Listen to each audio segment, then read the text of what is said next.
बहू, तुम्हारे मायके वालों की क्या खातिरदारी करना। रिया, रिया, पूरा हॉल गूंज जाता है।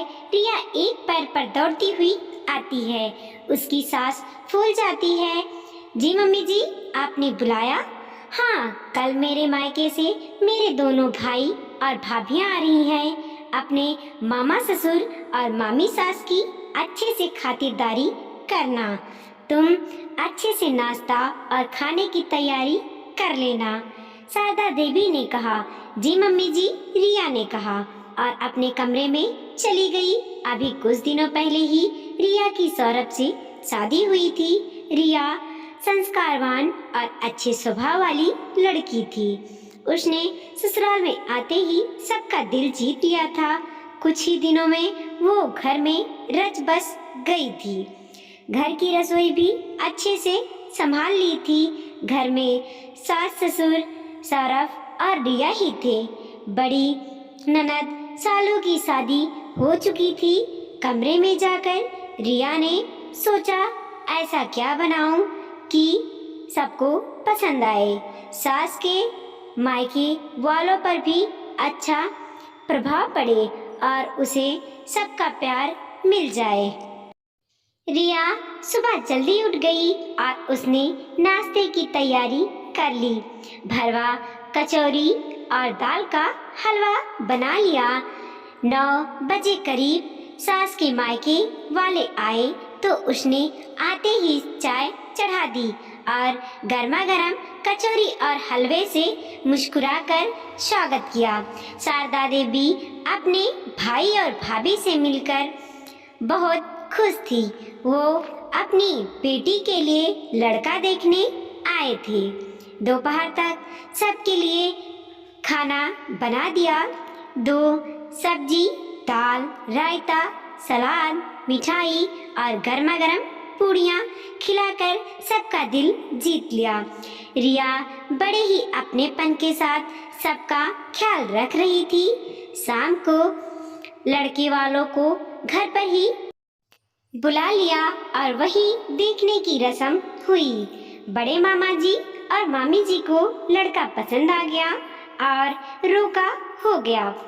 सुबह से लगी रिया के चेहरे पर थकान की एक सिकन तक नहीं उभरी। दूसरे दिन जाते वक्त सबने रिया को बहुत आशीर्वाद दिया और खुशी खुशी गए। 4 दिन बाद सालू दीदी का फोन आता है कि उसके ननद और नंदोई वहाँ अपने फ्रेंड के साथ आ रहे हैं तो सबको घर पर बुलाकर अच्छे से चाय और नाश्ता करवाए देना। शारदा देवी ने फिर से निर्देश दिया कि वो बेटी के ससुराल वालों की अच्छे से खातिरदारी करें, कोई कमी ना छोड़े। सौरभ को कार लेकर लेने के लिए भेज दिया। रिया फिर से मन से लग गई और उसने सब तैयारी कर ली। सौरभ ने कहा था कि बाजार से नाश्ता मंगवा लेते हैं, पर शारदा देवी ने घर पर ही बनाने का हुक्म दिया। सही समय पर सब लोगों को लेकर सौरभ आ गए। सबको नाश्ता करवाया। खाने में 10 पकवान बनवाए और नेक देकर विदा किया गया। इसके कुछ समय बाद एक दिन रिया के मम्मी पापा का फोन आता है कि रिया की छोटी बहन के लिए लड़का देखने वो इसी शहर में आ रहे हैं, उसे भी साथ लेकर आएंगे और सब कुछ अच्छा रहा तो रोका कर देंगे। रिया खुश हो गई। उसके मम्मी पापा और बहन तीनों आ रहे हैं। उसने जाकर अपनी सास शारदा देवी को बताया तो उन्होंने कोई प्रतिक्रिया नहीं दी। मम्मी जी, मेरे मायके से मम्मी पापा और छोटी बहन आ रही हैं, खाने में क्या बनाऊं? और रिंकी को यही घर पर दिखा देंगे। उसकी भी शादी यहाँ हो जाएगी तो कितना अच्छा रहेगा। हम दोनों बहनें एक ही शहर में हो जाएंगे। वो अपनी ही लय में बोले जा रही थी, पर शारदा देवी अपने मोबाइल में व्यस्त थी। रिया, तुम्हारे मायके वालों आ रहे हैं, उसमें इतना उछलने की क्या बात है? नाश्ते में पोहा बना देना, खाने में एक सब्जी और दाल रख देना। वैसे भी वो क्या बेटी के घर का खाना खाएंगे? तुम्हारे मायके वाले आ रहे हैं, इसमें खातिरदारी करने की क्या बात है? हम बेटे वाले हैं, उनके नखरे क्यों उठाएं? शारदा देवी की बात सुनकर रिया हैरान रह गई। उसने रात को सौरभ को बताया, पर वो भी ज्यादा कुछ ना बोला। सुबह उठते ही रिया बेचैन थी। उसने सौरभ को कहा कि स्टेशन कार लेकर चले जाओ, पर शारदा देवी ने रोक लिया। रिया के मम्मी पापा और बहन आ गई। शारदा देवी बैठी रही। रिया ही भाग भाग कर चाय नाश्ते का इंतजाम कर रही थी। इस कमरे में मम्मी पापा को ठहराया था और दूसरे तरफ सास ससुर और सौरभ के चाय नाश्ते की तैयारी कर रही थी। मन कर रहा था सब काम छोड़कर उनसे बातें करूं, पर रिया को मौका मिला ही नहीं। जरा भी देर बैठती तो कभी सास आवाज लगा देती, तो कभी सौरभ किसी चीज के लिए बुला लेता था। चक्कर घिन्नी की तरह रिया घूम रही थी। उसके मम्मी पापा और बहन को भी अजीब सा लग रहा था। पहली बार वो लोग आए और रिया की सास ने केवल पोहा बनाने दिया। वो लोग बेटी के ससुराल वालों के लिए बहुत सी भेंट और मिठाइयाँ लाए थे। रिया शर्मिंदा हो रही थी, पर वो क्या कर सकती थी? घर में शारदा देवी की ही चलती थी। वह भले ही रसोई में नहीं आती हो, पर क्या बनेगा और क्या नहीं ये वही निर्धारित करती थी। रिंकी को देखने की बात आई तो शारदा देवी ने जोर से कहा, ये घर है, होटल नहीं। फिर बहू के मायके वालों का हम क्यों सारा खर्च उठाएं? ये बात रिया के पापा के कानों में पड़ गई। उन्होंने स्थिति को संभाला और वो होटल रहने चले गए। रिया को वहीं बुला लिया, लड़का देख लिया और रिश्ता पक्का कर दिया। दूसरे दिन वो सब वापस चले गए। रिया के मन में अजीब सी कसक रह गई थी। अपनी सास के व्यवहार से वह क्षुब्ध हो गई थी। वो घर में आने वाले सभी मेहमानों की एक जैसी खुश होकर खातिरदारी करती थी, पर आज उसके मायके वालों का जो अपमान हुआ है उसे वो भुला नहीं पा रही थी। कुछ महीनों बाद शारदा देवी की बड़ी बहन का परिवार उनके ही शहर में आने वाला था। उनके किसी रिश्तेदार की शादी थी। शारदा देवी ने रिया को बुलाकर ऑर्डर दिया कि आज नाश्ते में इतनी वैरायटी बनेगी और खाने का लंबा चौड़ा मेनू भी पकड़ा दिया। रिया से आज सब्र नहीं हुआ। उसने कह दिया, मम्मी जी आपके मायके वाले ही तो आ रहे हैं, उसमें इतनी खातिरदारी करने की क्या जरूरत है? मैं नाश्ते में पोहा बना दूंगी और खाने में एक सब्जी और दाल।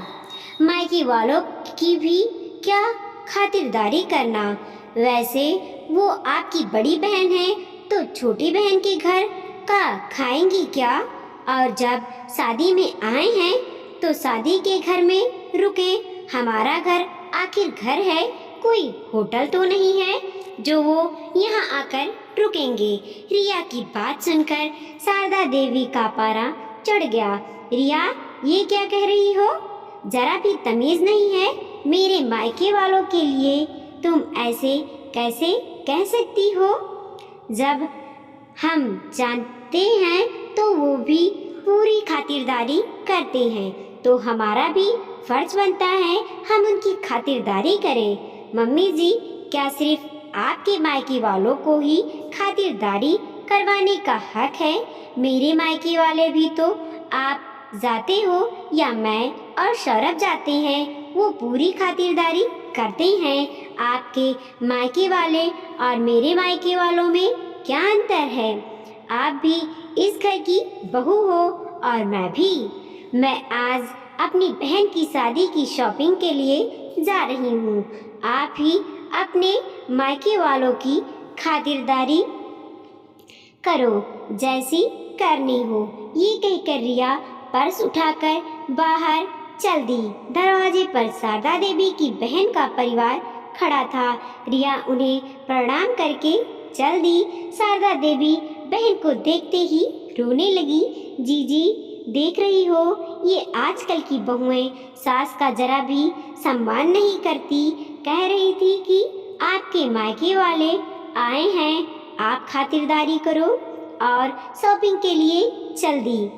जीजी बोली, शारदा, मैंने रिया की भाई साहब के मुंह से बड़ी तारीफ सुनी है और भाभियां भी रिया के गुणगान कर रही थी।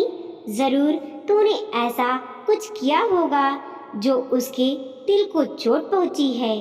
तूने उसके मायके वालों का अपमान किया तो वो कैसे सहेगी? आज तू सह लेगी क्या? शारदा की नजरें झुक गईं। उसने अपनी जीजी को सारी बात बताई। शारदा, इसमें तो सारी गलती तेरी है।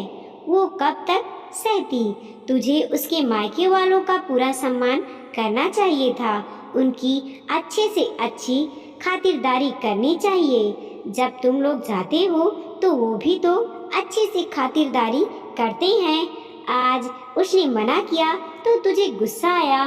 सोच, उसके तो मम्मी पापा आए थे, उन्हें कितना बुरा लगा होगा। जीजी ने उसकी गलती का एहसास करवाया। शाम को जब रिया आई तो शारदा देवी ने अपनी गलती स्वीकार कर और रिया के मम्मी पापा से भी माफ़ी मांगी। रिया ने अपनी मौसी सास को बहुत धन्यवाद दिया क्योंकि उन्हीं की वजह से उसकी सास को अपने गलती व्यवहार का पछतावा हुआ।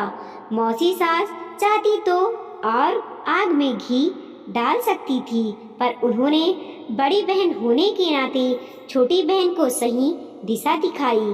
कुछ महीने बाद रिया के घर के आंगन में चहल पहल थी। पकवान बन रहे थे।